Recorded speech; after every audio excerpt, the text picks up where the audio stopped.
Irmãos, é um enorme privilégio estar aqui para compartilhar a palavra de Deus com os irmãos mais uma vez.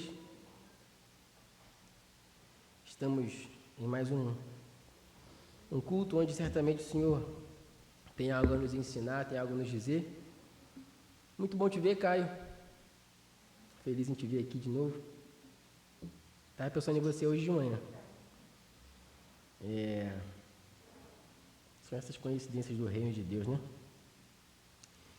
Irmãos, hoje nós vamos meditar numa história muito conhecida, muito emblemática. Uma história que nos ensina, como muitas outras, que se não fosse a graça e a misericórdia de Deus, tudo estaria perdido. Uma história que nos ensina que Deus usa circunstâncias de homens e mulheres pecadores para fazer a sua vontade, não por causa das pessoas, mas apesar das pessoas. Porque no fim das contas, meus irmãos, o que vai acontecer no decorrer da história não é aquilo que nós desejamos, mas é aquilo que é da vontade do Senhor. É o Senhor quem rege a história e nem mesmo nossos erros, nem mesmo aquilo que nós fazemos de errado, nem mesmo os nossos atos pecaminosos, nem mesmo a vaidade do nosso coração, como falamos aqui há pouco, nem mesmo as nossas vaidades, os nossos pensamentos mais obscuros, nada disso pode interferir no plano que Deus tem no decorrer da história. A história da humanidade não acontece de acordo com nossas ações, de acordo com os nossos atos e pensamentos, sejam eles bons ou ruins. A história acontece de acordo com a vontade do Senhor. Peço que você abra sua Bíblia em Gênesis. Estamos de volta ao livro de Gênesis, capítulo 27. Gênesis 27.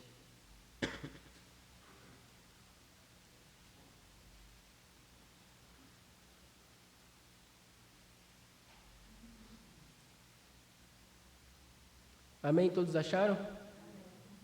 Gênesis 27, a nossa porção de hoje, ela vai cobrir dos versos 1 até o verso 29, mas inicialmente eu gostaria de fazer a leitura apenas do verso 18 até o verso 20. Todos acharam? Então peço sua atenção na leitura, diz assim: Jacó foi a seu pai e disse: Meu pai. Ele respondeu: Fale, quem é você, meu filho? Jacó respondeu ao seu pai: Sou Esaú, seu filho primogênito. Fiz o que o Senhor ordenou. Levante-se, por favor, sente-se e coma da minha caça, para que depois o Senhor me abençoe. Isaque perguntou ao seu filho: Como foi que você conseguiu achar a caça tão depressa, meu filho? Ele respondeu: Porque o Senhor, o seu Deus, a mandou ao meu encontro. Só até aí. Vamos orar. Senhor, nós nos colocamos mais uma vez em Tua presença com temor e tremor em nossos corações. Porque não oramos a um Deus morto, mas a um Deus vivo, que opera sinais e maravilhas no meio do seu povo, e é o Deus que governa a história apesar de nós. É o Deus quem rege a história apesar das nossas falhas e nossas limitações. É o Senhor quem governa todas as coisas e faz tudo para o seu bem e para a sua glória, de acordo com a sua santa vontade. Que nesse momento o Senhor possa ministrar a Tua santa palavra aos nossos corações, que possamos por ela, Senhor, ser edificados e que Teu nome seja glorificado, em nome de Jesus. Amém. Amém. Irmãos, na última oportunidade que eu tive de compartilhar a palavra com os irmãos no livro de Gênesis, teve um gap aí, né, onde eu preguei num texto de Marcos, mas estou de volta ao livro de Gênesis, mas dei um super salto aqui, né? A última vez que eu preguei no livro de Gênesis, nós tratamos ali no capítulo 11, onde vimos a narrativa da Torre de Babel e falamos ali sobre as duas cidades, a cidade de Deus e a cidade dos homens.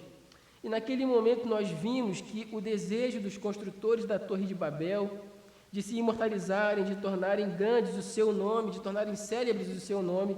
Na verdade, esse desejo se cumpriu na vida de Abraão. Porque, no fim das contas, como eu tenho falado desde o começo, a história acontece como Deus quer e não como o homem deseja. Então, hoje nós damos esse salto até o capítulo 27. E dos capítulos 12 ao 26, muitas coisas importantes acontecem. O livro de Gênesis vai narrar, desde o capítulo 12, o estabelecimento e a continuação da aliança patriarcal, um ato soberano de Deus que foca a história redentora em uma linhagem muito específica. A narrativa então inicia lá no capítulo 12 com o chamado de Abraão em Ur dos Caldeus, a quem Deus promete uma terra, uma grande descendência e uma bênção que se estenderia a todas as famílias da terra. A saga de Abraão então é marcada por sua fé, embora muitas vezes essa fé seja uma fé falha e vacilante, e marcada também pelo milagre do nascimento do seu filho, Isaque, o filho da promessa, nascido na velhice de Sara e Abraão, confirmando a fidelidade de Deus e a promessa de Deus se cumprindo na vida de Abraão e Sara.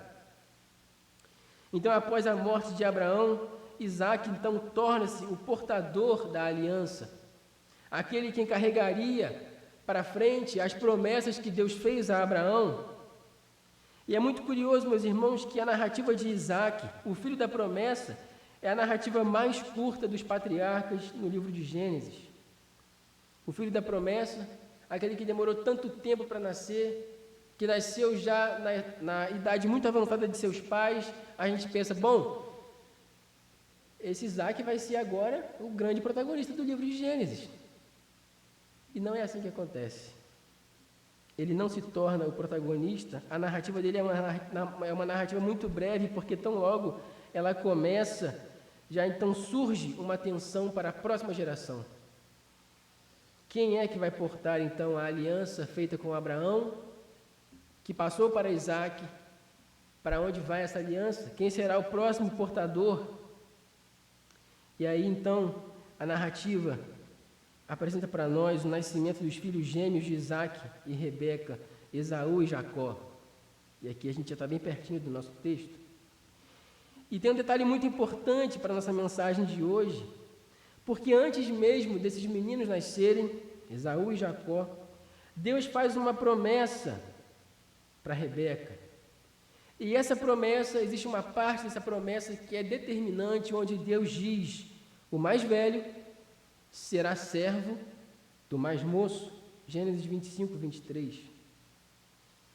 Invertendo assim a tradição da primogenitura, indicando a escolha divina de Jacó para dar continuidade à aliança. Perceba você que Jacó foi o escolhido para portar a aliança feita com Abraão desde o ventre de sua mãe.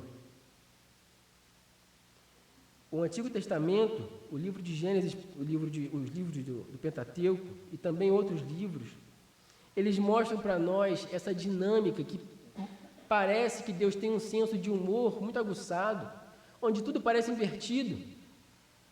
O primogênito não ganha a bênção, quem ganha a bênção é o segundo filho. E a gente avança na história, a gente vai ver que essas inversões acontecem em diversas narrativas.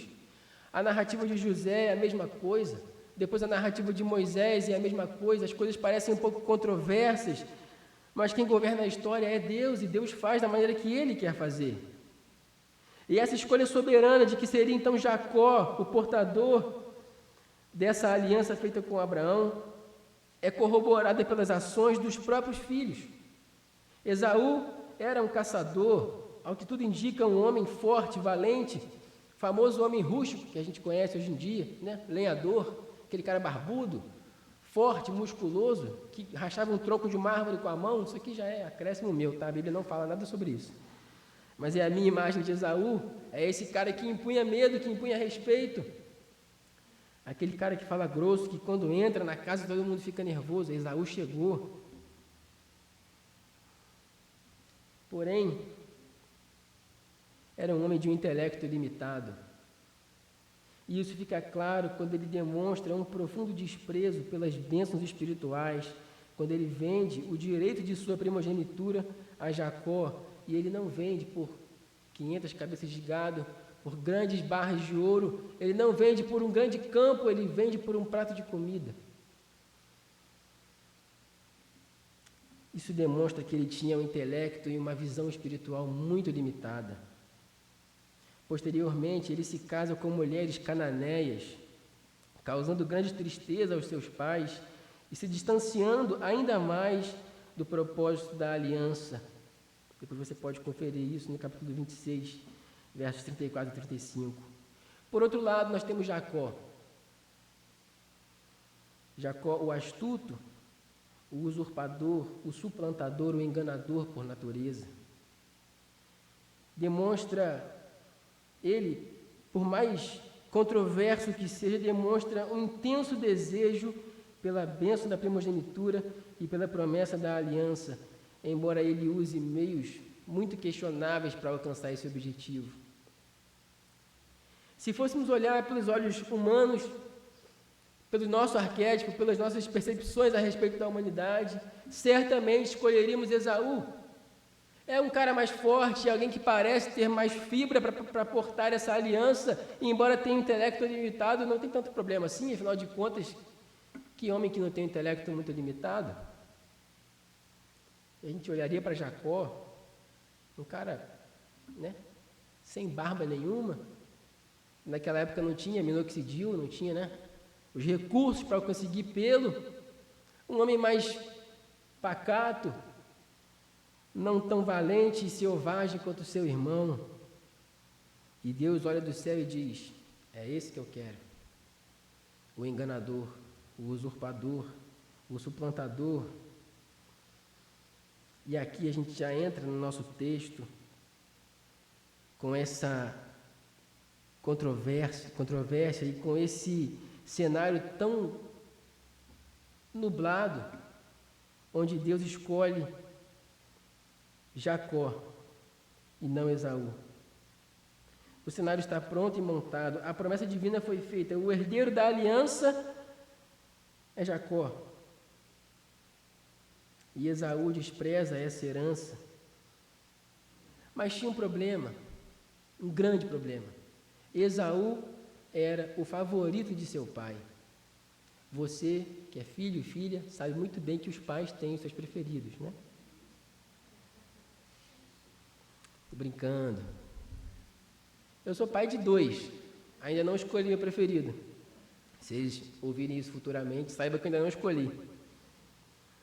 Mas não se trata muito, na verdade, de ter uma preferência de maneira objetiva. Nenhum pai escolhe amar mais um filho do que a outro. A grande questão é que os pais se identificam mais com os filhos do que com outros, dado o comportamento de seus filhos.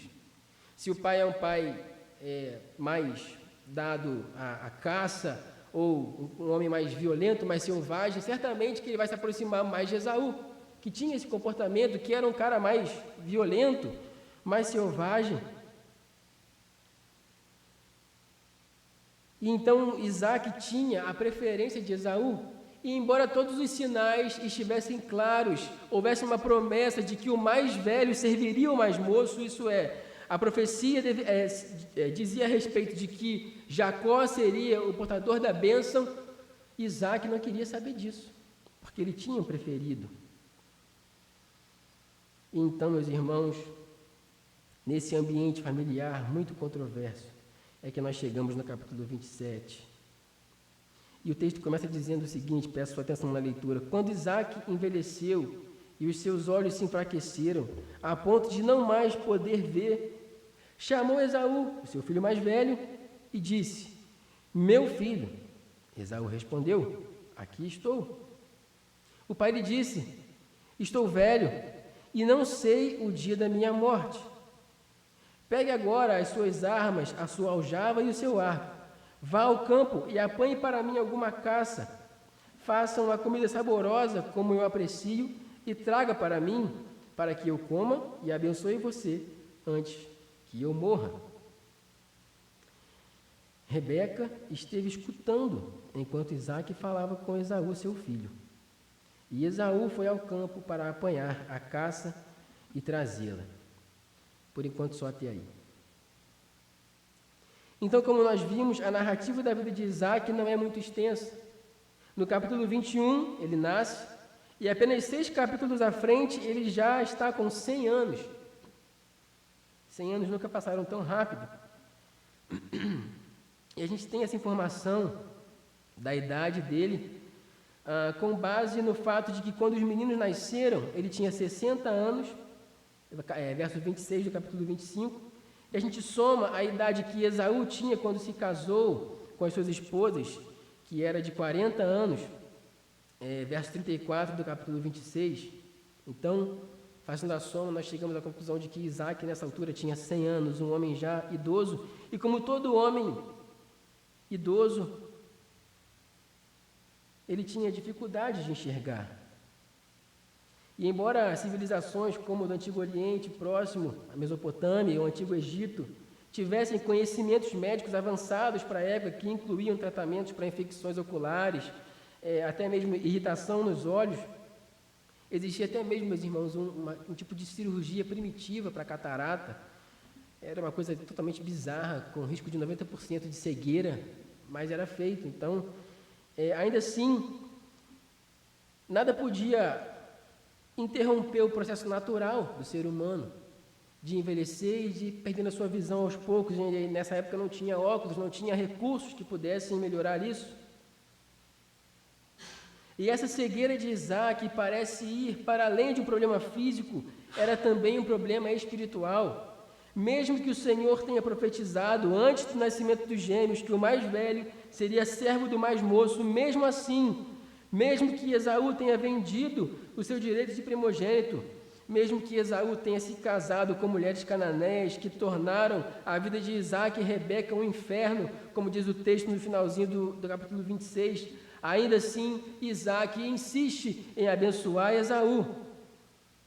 E qual é a razão disso? Daqui a pouco a gente vai ver. Determinado então a abençoar Esaú, Isaac chama ele para que ele vá até a sua presença, e Esaú responde dizendo: aqui estou, ou nas versões mais antigas, eis-me aqui, que no original se refere a um termo utilizado numa relação de proximidade entre alguém que está no nível abaixo e alguém que está no nível acima, entre o servo e o seu senhor, ou entre um filho e um pai. Mas o fato curioso dessa narrativa é que Isaac chama Esaú sozinho.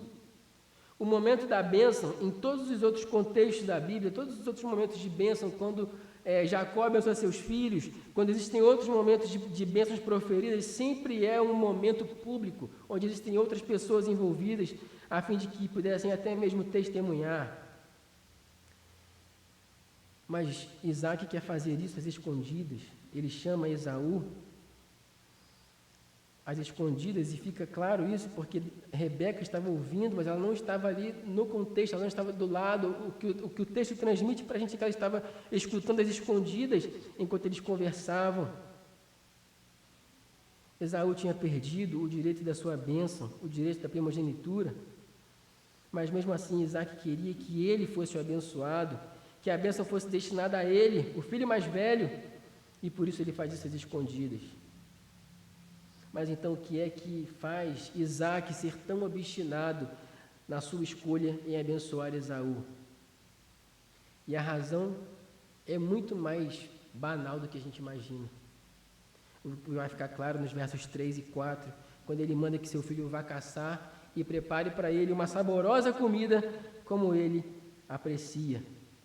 Se a gente voltar um pouquinho no capítulo 25, verso 28, nós vamos ver que havia um motivo para a preferência que Isaac tinha por Esaú.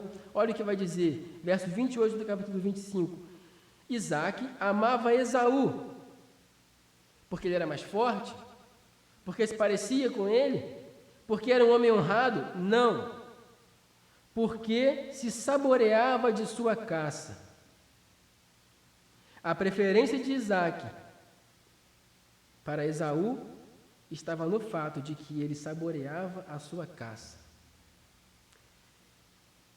Ou seja, se juntarmos essa informação com aquilo que o nosso texto de base diz, nós podemos perceber que Isaac era um homem que se deixava seduzir por uma boa refeição. Não à toa o termo comida saborosa que aparece no nosso texto, ele vai aparecer por 5 vezes dentro da porção que vamos meditar. Há uma ênfase do autor em mostrar o quanto isso era importante para Isaac, o quanto ele dava valor para essa comida saborosa. A comida é mais uma vez a protagonista no momento de tensão familiar envolvendo Isaac e seus filhos. Primeiro, Esaú troca os seus privilégios por um prato de lentilha, e agora Isaac, o seu pai, quer abençoar o seu filho, o filho errado, porque esse filho proporciona prazeres gastronômicos para o seu pai. No fim das contas, Esaú parece ter saído ao seu pai. Alguém cujas emoções, os impulsos, as decisões eram tomadas a partir dos desejos de seu ventre e não de maneira racional. Não era muito diferente um do outro. Um trocou a primogenitura por um prato de comida. O outro trocou a vontade de Deus por um prato de comida. O termo traduzido para nós quando Isaac diz faça uma comida como eu aprecio, no hebraico é literalmente faça a comida como eu amo.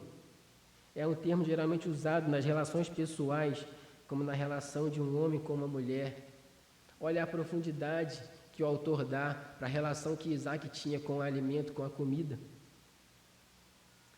Então, o motivo por esse desejo de saciar o seu apetite, movido por esse motivo, é que Isaac ordena que o seu filho vá caçar para então receber a bênção.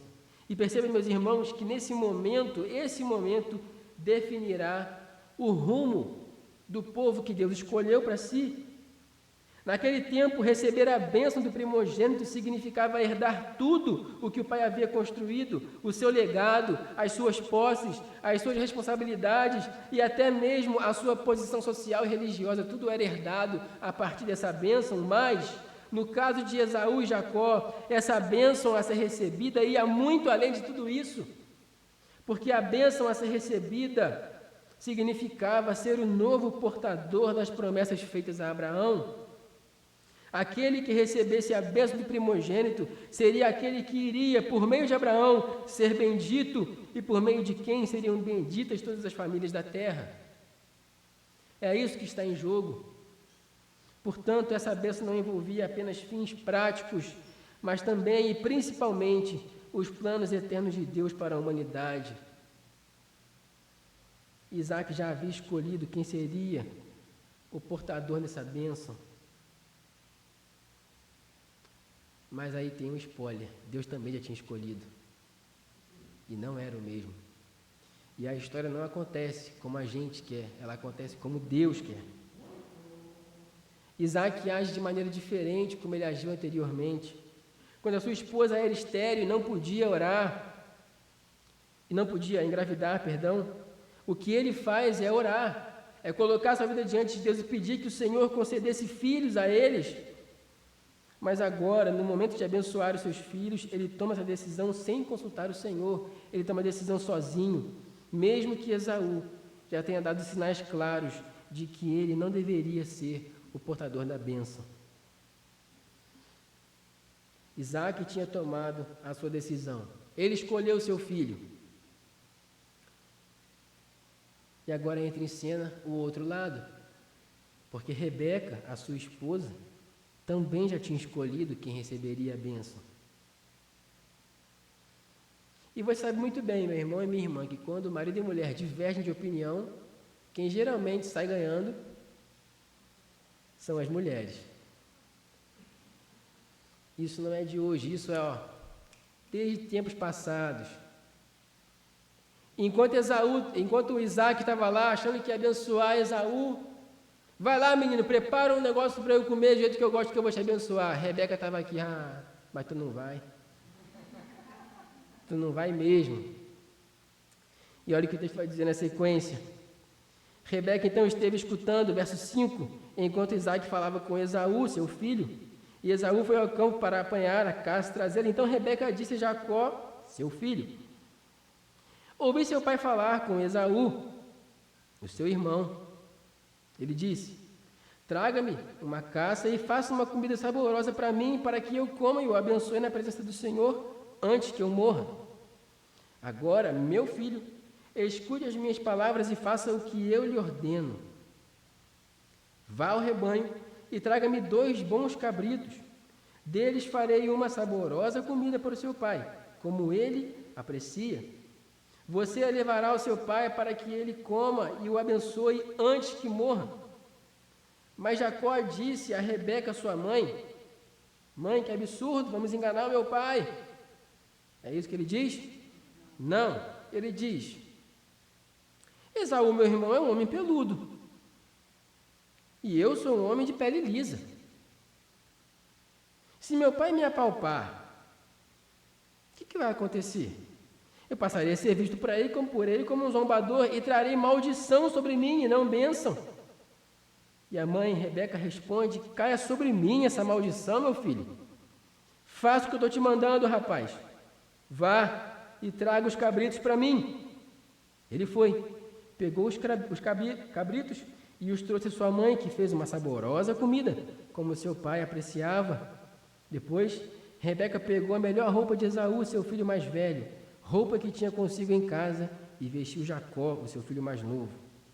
Com a pele dos cabritos, cobriu-lhe as mãos e a lisura do pescoço. Então entregou a Jacó, o seu filho, a comida saborosa e o pão que havia preparado. Como mencionamos anteriormente, aquele era um ambiente familiar muito controverso. Não havia cumplicidade entre marido e mulher. Não havia fidelidade entre os irmãos. Isaac pensa em saciar o seu apetite antes de morrer e usa o cenário de proferir a bênção para isso. Esaú aceita receber a bênção a qual ele já tinha rejeitado e vendido, mas aceita porque isso é feito às escondidas. Rebeca e Isaac, por sua vez, tramam um plano para tirar vantagens da cegueira de um homem velho. Não existem vilões e heróis nessa história, meus irmãos. Todas as personagens aqui envolvidas são pessoas quebradas. É gente que não vale nada, como eu e você. Está todo mundo aqui querendo os próprios interesses. Não tem nenhum inocente nessa história. O pai quer um prato de comida. O irmão mais velho quer uma bênção que ele mesmo rejeitou.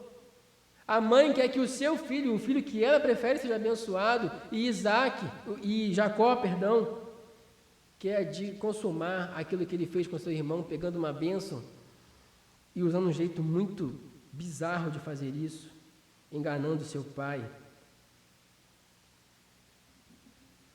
Não existe um lado para qual torcer nessa narrativa. A gente torce porque a gente sabe o final da história, é ou não é? Mas do ponto de vista prático, para quem torcer? Quem é o certo? Mas uma coisa, meus irmãos, precisa ser ressaltada. Rebeca, com todos os seus defeitos, era uma mulher temente ao Senhor. Quando seus filhos estavam brigando no seu ventre, ela não murmura, ela não entra em desespero ou vai reclamar com alguém. Diz o texto no capítulo 25, verso 22, que diante dessa situação, ela foi consultar o Senhor. Não só isso, mas o Senhor responde à sua oração, e na resposta de Deus para a oração de Rebeca, é onde consiste a promessa: o mais velho será servo do mais moço.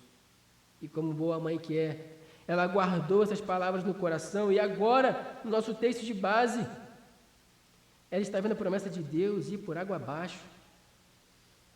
Deus me disse que o mais velho serviria o mais moço, e agora Isaac se prepara para abençoar Esaú. Deus esqueceu de sua promessa. Ele não vai mais abençoar o meu filho, aquilo que ele me disse era uma mentira. A grande questão, meus irmãos, é a seguinte: todas as promessas que Deus fez até aquele momento, quantas não se cumpriram? Em que momento o Senhor mentiu? Ou em que momento Deus foi enganado pelo homem? Em nenhum momento. Sara, a sogra de Rebeca, deu à luz a um filho quando tinha 90 anos, porque essa era a promessa do Senhor. A própria Rebeca era estéril e engravidou e recebeu a graça de ter filhos, porque o Senhor lhe deu essa graça.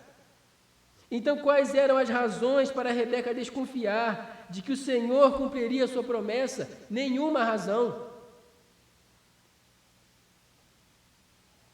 Mesmo assim, ela desconfia, porque o que seus olhos veem é que Esaú vai receber a bênção que era destinada a seu filho, Jacó. E aí, dessa vez, assim como o seu marido, ela não vai consultar o Senhor, como ela fez anteriormente. Antes, ela quer agir como Deus e intervir na história da sua própria maneira. O desejo de Rebeca era legítimo, porque era esse o desejo do Senhor, que Jacó fosse abençoado e não Esaú, mas os métodos que Rebeca adota para cumprir esse desejo foram desastrosos. É quando nós percebemos que Isaac não era o único cego da narrativa. Todos estavam espiritualmente cegos nessa rivalidade familiar. E essa rivalidade é muito bem destacada pelo autor quando ele enfatiza. Olha como ele descreve aqui no verso 5 e no verso 6. Rebeca esteve escutando Isaac quando falava com Esaú, o seu filho, filho de Isaac. E aí vai dizer o verso 6, então Rebeca disse, Jacó, seu filho. Ou seja, existe um filho de Rebeca e existe um filho de Isaac. Há uma família dividida, com intenções distintas. Então Rebeca orienta Jacó sobre o que ele teria que fazer para que ela preparasse a comida que Isaac tanto queria, que ele tanto amava. É a mesma palavra que é usada antes, uma comida que ele ama, e assim ele receberia a bênção no lugar de Esaú. Mas Jacó levanta um questionamento, e meus irmãos, o questionamento dele poderia ser qualquer outro. Qualquer outro. Imagina o quão poético seria se ele dissesse, mãe, como poderia eu enganar o Senhor meu pai, já idoso e cegado pela vida? Não, eu vou até a presença do meu senhor Isaque e lhe direi, pai, meu irmão me vendeu o seu direito de primogenitura, e portanto sou eu quem o Senhor deve abençoar. Abençoe-me, e assim o Senhor estará fazendo a vontade de Deus e a vontade de seu pai Abraão. Olha como seria lindo. Olha como seria honroso se Jacó fizesse esse questionamento e dissesse isso para sua mãe. Isso seria o questionamento, a posição de um homem honrado. Mas, meus irmãos, estamos falando de Jacó, o enganador, o usurpador. A nossa história não tem mocinhos e vilões. E ele compra a ideia de sua mãe. E o seu questionamento não tem nada a ver com o questionamento de um homem honrado. O que ele quer saber é como que ele vai enganar o pai. E ele vai dizer, olha, eu não sou tão peludo quanto o meu irmão. E se meu pai me chamar para perto, se ele me chamar para ficar perto dele ali, perdão, e meu pai tocar em mim, vai perceber que eu não sou Esaú. Jacó só quer saber como o plano vai ser executado. A preocupação dele nesse momento é que ele seja descoberto, ao invés de ser abençoado, e assim seja amaldiçoado por seu pai. Essa é a preocupação dele. Mas Rebeca está apegada ao seu plano. Como vimos, Esaú já tinha dado sinais o suficiente para que Isaac notasse que o Senhor desejava que a bênção fosse destinada a Jacó e não a Esaú. E essa certeza de alguém que julga estar fazendo a coisa certa fez Rebeca dizer que recaia sobre mim tal maldição. São palavras de alguém que está confiante de suas escolhas e ações. Nesse momento, Rebeca estava fazendo algo semelhante ao que fizeram Abraão e Sara, quando concordaram em fazer de Agar, serva de Sara, a mãe do filho da promessa. É o jeitinho do ser humano. É quando o ser humano pensa, não, Deus perdeu o controle e eu preciso ajudar Deus. Era isso que Rebeca estava fazendo, embora ela não verbalizasse isso, mas é o que as suas ações dizem. É a atitude de alguém que quer fazer o que é certo, mas pelos próprios termos. E, meus irmãos, como diz a famosa frase, não existe um jeito certo de fazer a coisa errada. No reino de Deus, os fins não justificam os meios. Essa lógica não funciona no reino de Deus.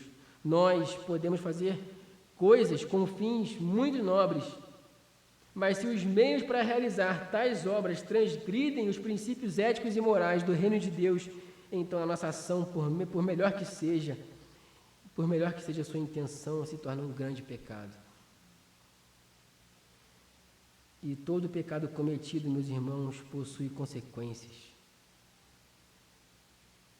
Deus perdoa, Deus restaura, mas aquilo que nós fazemos de errado tem consequências. Jacó obedeceu sua mãe. Um homem que tinha coragem de lutar contra Deus, mas que não teve coragem de enfrentar a sua mãe. Que personagem bizarro é esse Jacó. E a sua mãe, por sua vez, então prepara a refeição que seu pai Isaac queria. E essa é a única ação em favor de Isaac feita por Rebeca na narrativa. Uma ação que não é feita por amor, que não é feita como uma esposa que ama o seu marido, mas por uma esposa que quer enganar o seu marido. Naquele momento ela não prepara uma refeição para o agrado de seu marido, mas em favor do seu filho. Perceba que durante toda essa narrativa, a relação de Isaac e Rebeca nunca é uma relação de mulher e marido.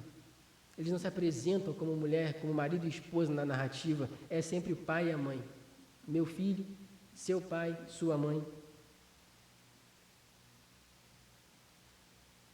Um casamento que se baseia nos filhos é um casamento que é fadado ao fracasso. Marido e mulher devem se amar mais do que eles amam seus filhos. E essa cumplicidade rachou essa família. A falta dessa cumplicidade rachou essa família. Mais à frente a gente vai ver o que a atitude de Rebeca e Jacó desencadearam em suas próprias vidas. Por ora, tudo estava pronto. O cenário do engano estava pronto. E agora era só colocar o plano em ação. E assim Jacó o fez. Verso 18 vai dizer: Jacó foi até o seu pai e disse: Meu pai. Ele respondeu: Fale, quem é você, meu filho? Jacó respondeu ao seu pai: Sou seu filho, sou Esaú, o primogênito. Fiz o que o Senhor ordenou. Levante-se, por favor, sente-se e coma da minha caça, para que depois o Senhor me abençoe. Isaac perguntou ao seu filho: Como foi que você conseguiu achar a caça tão depressa, meu filho? E ele respondeu: Porque o Senhor, o seu Deus, a mandou ao meu encontro. Então Isaac disse a Jacó: Chegue mais perto para que eu apalpe, meu filho, e veja se você é meu filho Esaú ou não. Jacó se aproximou de Isaac, seu pai, que o apalpou e disse: A voz é de Jacó, mas as mãos são de Esaú. E não reconheceu, porque as mãos estavam peludas, como as mãos de seu irmão Esaú, e o abençoou. Então perguntou: Você é mesmo meu filho Esaú? E ele respondeu: Eu sou. Então disse: Traga isso para perto de mim, para que eu coma a caça de meu filho e o abençoe. Jacó a levou até ele, e ele comeu. Trouxe também vinho, e ele bebeu. Então Isaac, seu pai, lhe disse: Venha cá e me dê um beijo, meu filho. Ele se aproximou e o beijou. Então o pai aspirou o cheiro da roupa e o abençoou. Por enquanto só até aí. Jacó então entra na tenda de seu pai. Jacó era um mestre da dissimulação, agindo sob a direção de sua mãe. Ele se aproxima de Isaac, um velho cego, e chama: Meu pai. E a resposta de Isaac: Quem é você, meu filho? Revela imediatamente uma hesitação e uma incerteza que o velho patriarca sentia. Perceba que há um tom de desconfiança. E se você avançar na leitura, quando Esaú se apresenta para o seu pai, ele faz a mesma pergunta: Quem é você? Mas o tom é diferente. Aqui é de desconfiança, lá é de desespero, por reconhecer que a voz que o chamou era de fato a voz de Esaú, o filho certo. O que fica claro, porque Isaac não tinha nenhum sinal ele não pede nenhum sinal de confirmação de que é Esaú, quando a narrativa segue mais à frente. O que o texto vai dizer é que quando Esaú fala com ele, ele se estremece, sentindo uma violenta comoção. Essa era a última oportunidade de Jacó desistir daquele plano maluco e desastroso de sua mãe. Quando seu pai começa a fazer perguntas, mas não é isso que ele faz. Quando seu pai pergunta, quem é você? Ele diz, sou eu, Esaú, seu filho primogênito. Então o que se segue, meus irmãos, é a primeira de uma série de mentiras verbais proferidas por Jacó. Jacó não apenas mente sobre a sua identidade, mas ele afirma audaciosamente, eu sou Esaú, seu primogênito. Jacó, o enganador, profissional do engano. E antes que Isaac fizesse qualquer outro questionamento, ele prossegue de maneira rápida, ele pede que seu pai coma logo e o abençoe. Ele quer acelerar o processo, para que não haja desconfiança, para que não haja uma oportunidade de Isaac perceber que ele é Jacó. Tudo o que ele queria era não ser descoberto. E você sabe, meu irmão e minha irmã, que depois de contar uma mentira, você precisa contar várias outras para sustentar a primeira. É um buraco sem fim, é uma desgraça. A questão é que a comida chegou rápido demais, o que leva Isaac a questionar, como você achou uma casa tão rápido e preparou tão rápido, meu filho? E Jacó poderia ter dado muitas respostas de novo. Ele poderia falar muitas coisas, mas essa pergunta foi a porta de entrada para uma blasfêmia, o maior erro de Jacó na execução do plano. E ele diz, o Senhor, o seu Deus, colocou a caça no meu caminho. Que homem bizarro. Mentiroso, miserável. Vontade de pegar Jacó e dar um sacode nele. Tá maluco, cara? Como é que você atribui a Deus o seu pecado? Que isso? Jacó não se refere a Deus como o meu Deus, mas sim como o seu Deus. Isso porque os patriarcas não se referiam a Deus como meu Deus, até que tivessem uma experiência pessoal com Deus. Você pode conferir depois, lá no capítulo 31, verso 42, que lá Jacó vai se referir a Deus como meu Deus, porque ele tem uma experiência pessoal com o Senhor. Mas esse não era o problema. O problema é que ele usa o nome de Deus, o Deus da aliança, para validar uma mentira. Um pecado gravíssimo contra o terceiro mandamento. Não tomarás o nome do Senhor teu Deus em vão. Demonstrando a urgência e a profundidade de sua ambição. Ele não tem limites. E mesmo que tenha que usar Deus para sustentar a sua mentira, ele usa. Esse é o pecado que Jesus condena lá em Mateus capítulo 12, quando os líderes religiosos dizem que ele expulsa os demônios pelo poder de Beelzebu. E Jesus diz, isso é blasfêmia, atribuir a Deus um pecado, um ato pecaminoso. E isso é um problema grave, meus irmãos. Existem muitas pessoas que fazem disso um hábito. São pessoas que atribuem a Deus escolhas que foram tomadas baseadas no próprio desejo de seus corações, e elas dizem, foi Deus que mandou.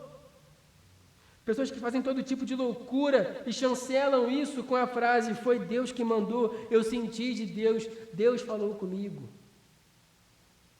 E quantas coisas absurdas são feitas em nome de Deus.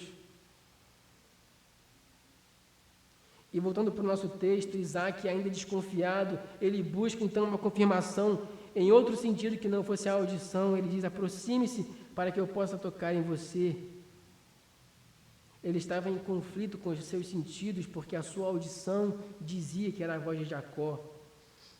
Mas o toque nas peles de cabrito que simulavam os pelos de Esaú confirmavam que era Esaú. E o que vai tirar a prova final é o olfato.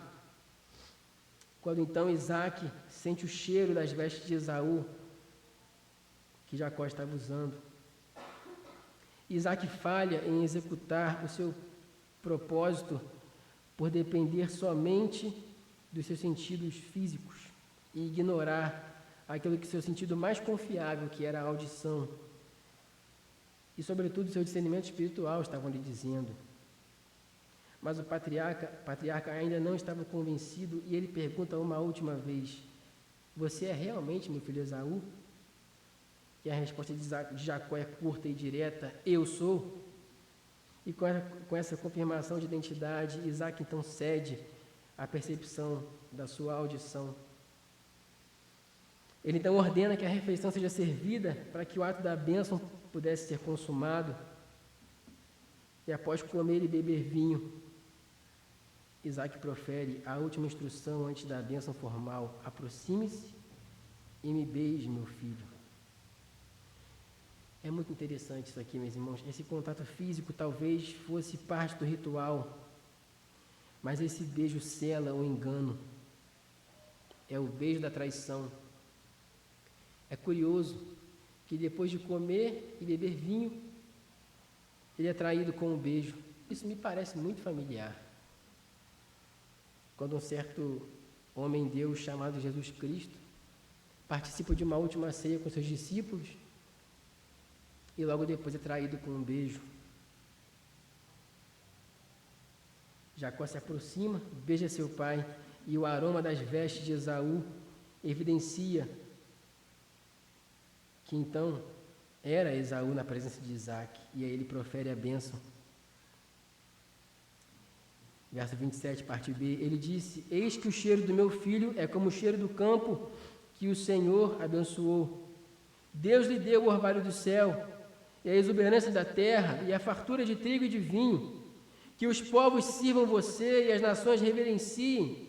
Que você seja o Senhor de seus irmãos e os filhos de sua mãe se curvem diante de você. Maldito seja quem o amaldiçoar, e bendito quem o abençoar. Essa cultura de um pai que profere bênçãos aos seus filhos antes da morte é algo muito distante da nossa cultura. E isso impede, meus irmãos, que nós tenhamos noção do peso que momentos como esse têm para os leitores originais. O que de mais próximo nós temos em nossa cultura hoje são os testamentos, né? Onde ali a pessoa ainda viva expressa como ela quer que as suas posses, como ela quer que seus bens sejam distribuídos após a sua morte. Portanto, é importante para nós notarmos que essa bênção não é apenas um desejo piedoso, não são palavras soltas ao vento, mas é uma declaração profética e irrevogável. Uma vez que as palavras são proferidas, não há mais o que ser feito. Seria como querer mudar o testamento depois que o autor do testamento morreu. É uma ação sem volta.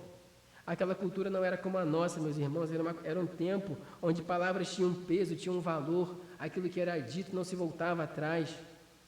Então a bênção que recai sobre Jacó tem 3 partes e que ecoam de alguma forma as promessas feitas para Abraão.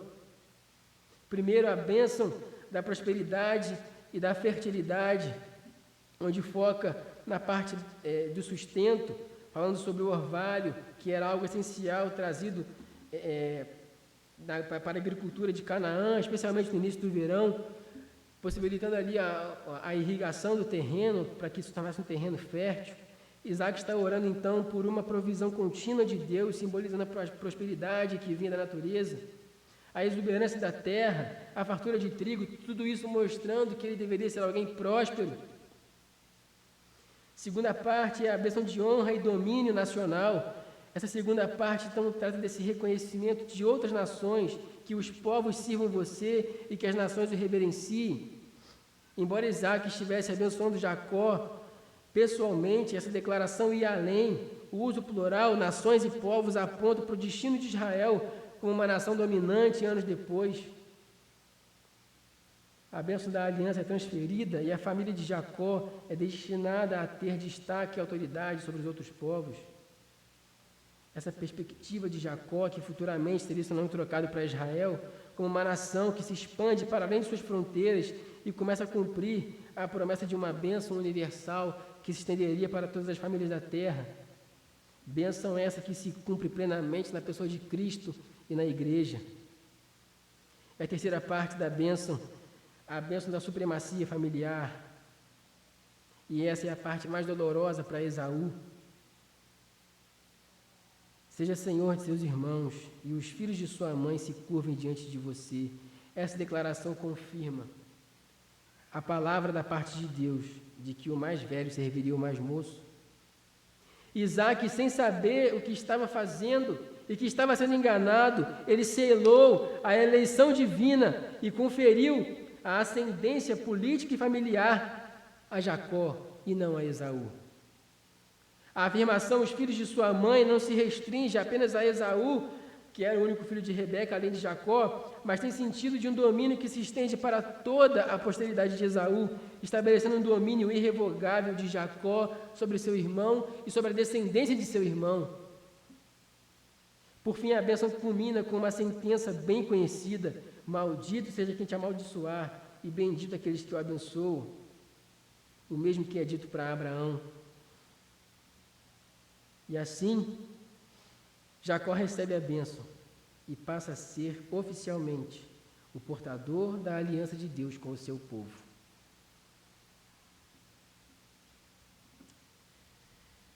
Esse texto é bem desafiador, irmãos, porque ele nos tira da nossa zona de conforto. É muito melhor e mais fácil para a gente entender quando Deus diz que vai fazer alguma coisa, e aí Deus intervém de maneira grandiosa na história e faz aquilo que ele disse que iria fazer, como por exemplo acontece na narrativa de Noé. Deus disse que viria um dilúvio, o dilúvio veio, acabou, encerrou, ok, Deus cumpriu sua promessa, maravilha.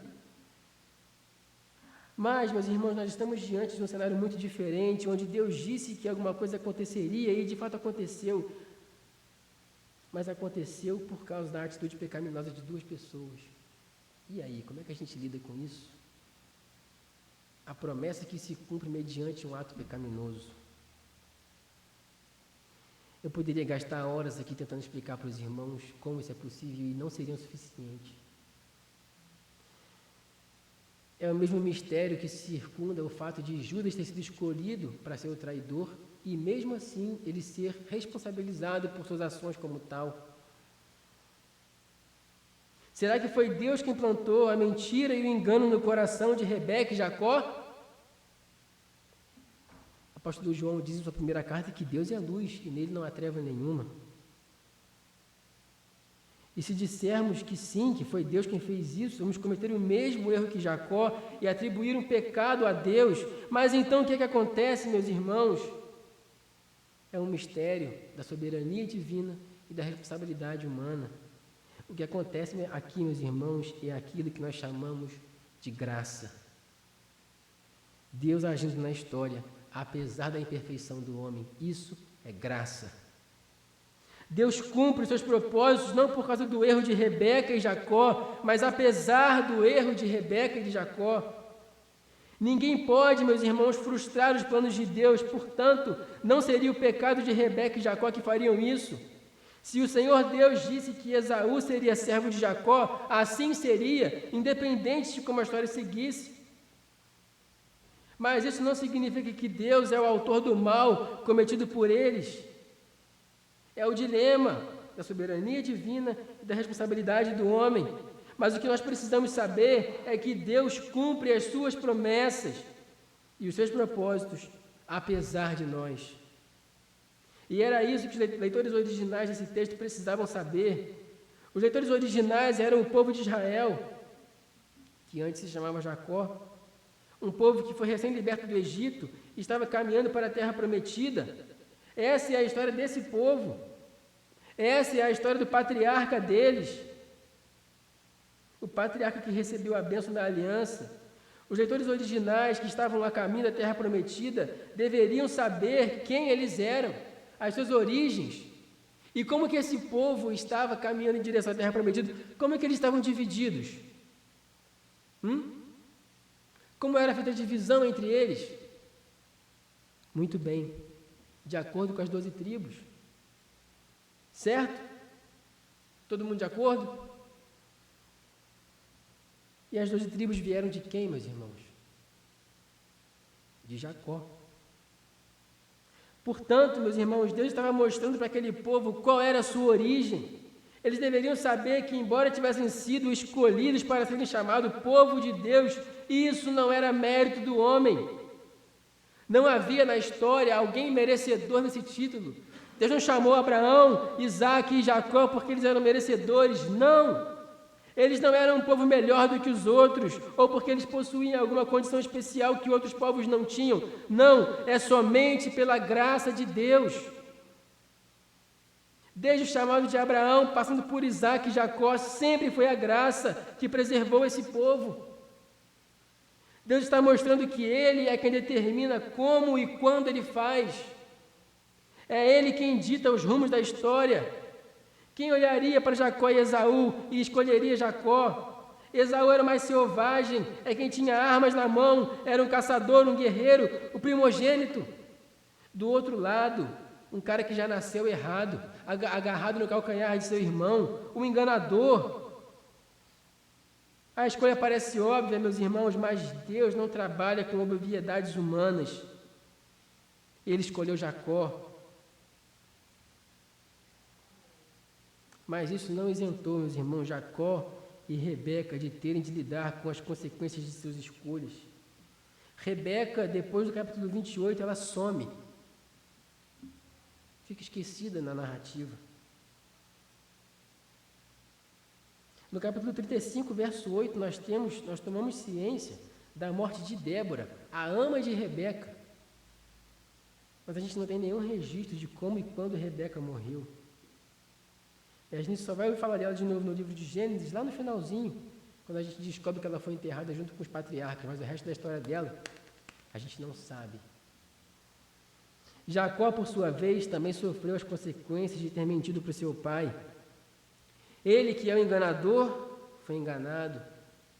Trabalhou 14 anos para o seu tio, porque foi enganado para conseguir se casar com a mulher que ele amava. Depois disso, depois de passar por muitas desventuras, Jacó foi enganado, o enganador enganado, por seus filhos de uma maneira muito semelhante à qual ele enganou seu pai. A Bíblia é fantástica, meus irmãos. Assim como ele enganou seu pai, e no seu engano ele usou roupas e o sacrifício de cabritos. Assim, os seus filhos lhe enganaram com a roupa de José e com a morte de um bode que sujou as roupas de sangue. E os irmãos de José apresentaram para ele as roupas e disseram: ao teu filho que você ama está morto. Ele que enganou o pai com roupas e sacrifício, foi enganado com roupas e sacrifício. No bom português, o mundo dá voltas. Ou seja, isso também é uma lição importante para os leitores originais. Embora Deus seja soberano e cumpra sua vontade, apesar de nossas falhas, todos nós teremos de lidar com as consequências de nossas escolhas e nossos pecados. Mas esse texto, meus irmãos, não se restringe aos leitores originais, não. Ele também fala conosco nos dias de hoje. Como nós vimos, essa história não tem mocinhos. São pessoas quebradas, pecadores que querem resolver suas vidas sem o auxílio do Senhor. E embora isso possa doer, meu irmão e minha irmã, precisamos admitir que todos nós somos Isaac, todos nós somos Rebeca, todos somos Esaú e todos somos Jacó, em maior ou menor grau.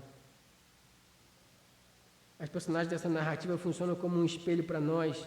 Somos Isaac, nossa cegueira espiritual, insistindo em tomar decisões baseadas em nossos próprios desejos da nossa carne, a fim de saciar nossas vontades, exatamente como Isaac fez.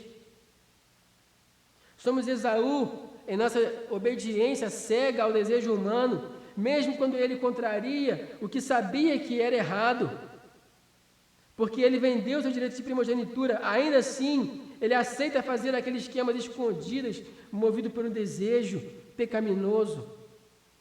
Ele demonstra sua contínua falta de valorização da aliança ao se submeter ao desejo carnal de seu pai sem questionar ou consultar o Senhor para garantir que um ato tão errado pudesse ser feito.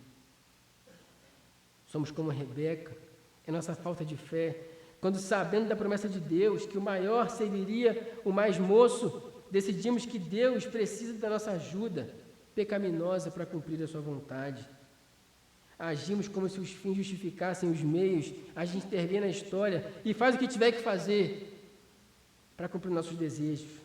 E depois responsabilizamos o Senhor e, é claro, somos como Jacó.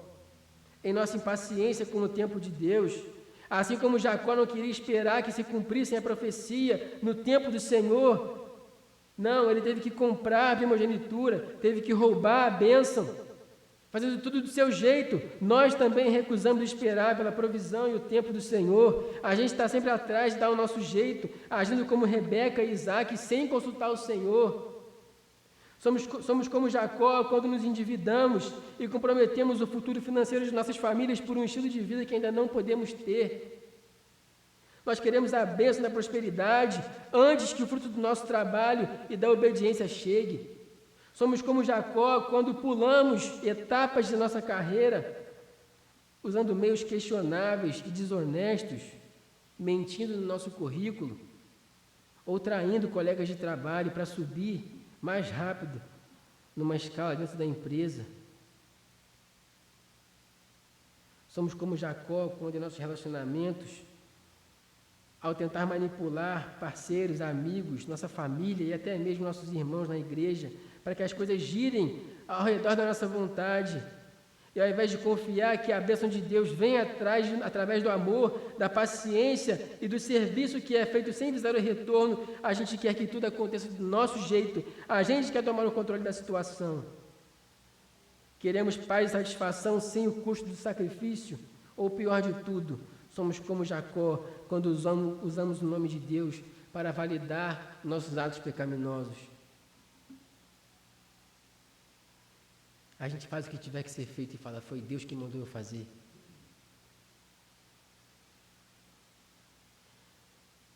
A boa notícia, meus irmãos, e quando a gente fala da palavra de Deus, sempre tem uma boa notícia, é que o mesmo Deus de graça que opera e intervém na história de Isaac, Rebeca, Jacó e Esaú, é o mesmo Deus de graça que opera e intervém na nossa história.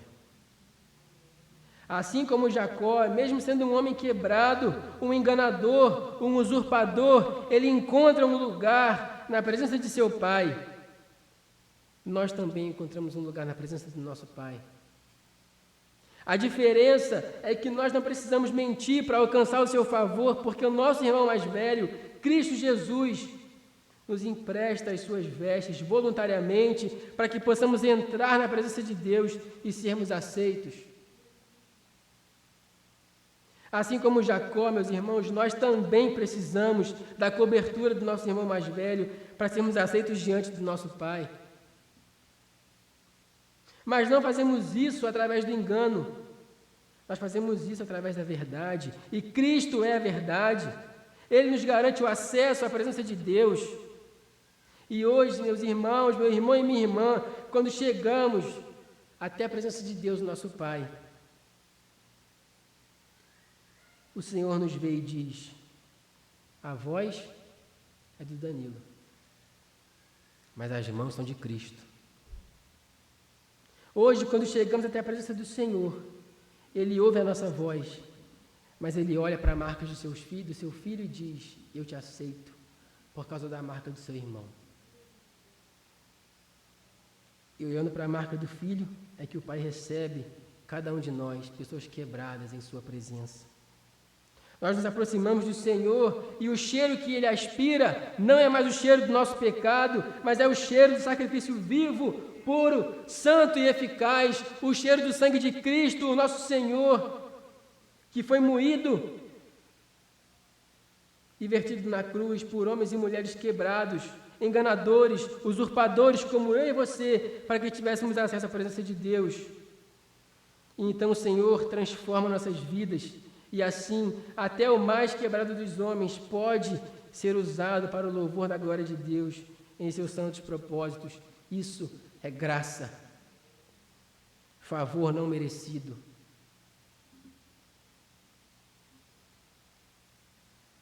Nosso irmão mais velho que voluntariamente nos deixa vestir a sua pele para que nos apresentamos diante do Pai. E eu encerro com apenas 2 aplicações. Primeira, não faça um esforço mirabolante para conseguir aquilo que Deus nos dá de graça.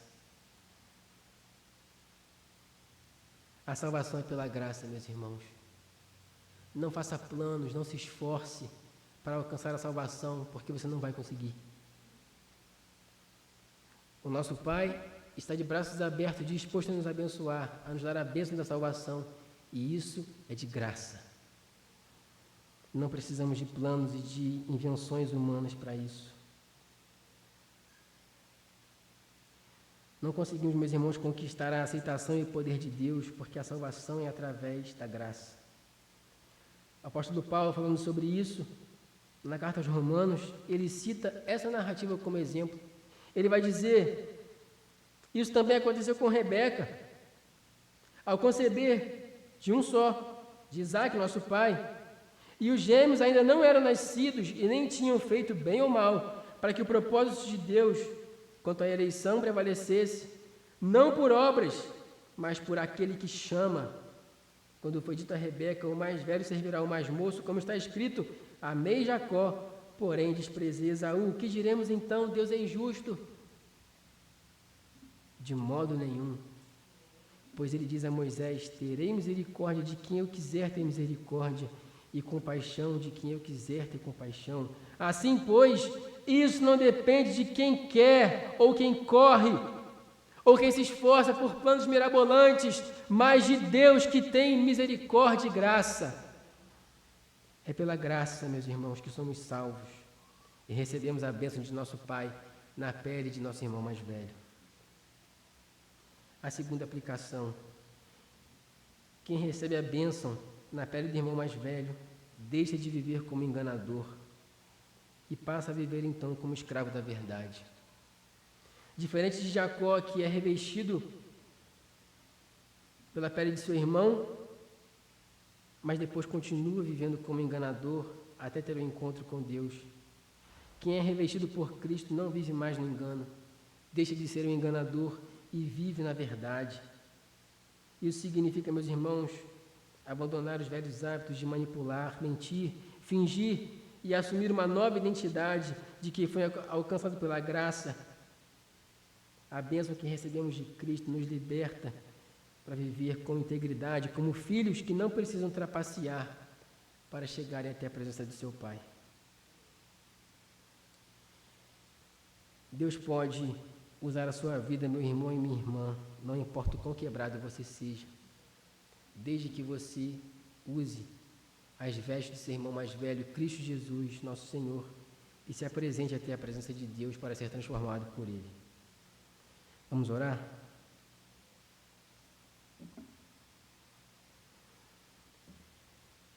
Senhor Deus e Pai, mais uma vez queremos te dar graça pela Tua Palavra. Obrigado, Senhor, pelo poder que há em Tua Palavra, de nos transmitir, Senhor, tantas verdades em poucos versículos. Nós reconhecemos, Pai, diante de Ti, que muitas vezes temos sido como Isaque, Rebeca, Esaú e Jacó. Nós queremos, Senhor, agir de acordo com nossas próprias intenções, fazer aquilo, Senhor, que está ao nosso alcance, para fazer a nossa vontade.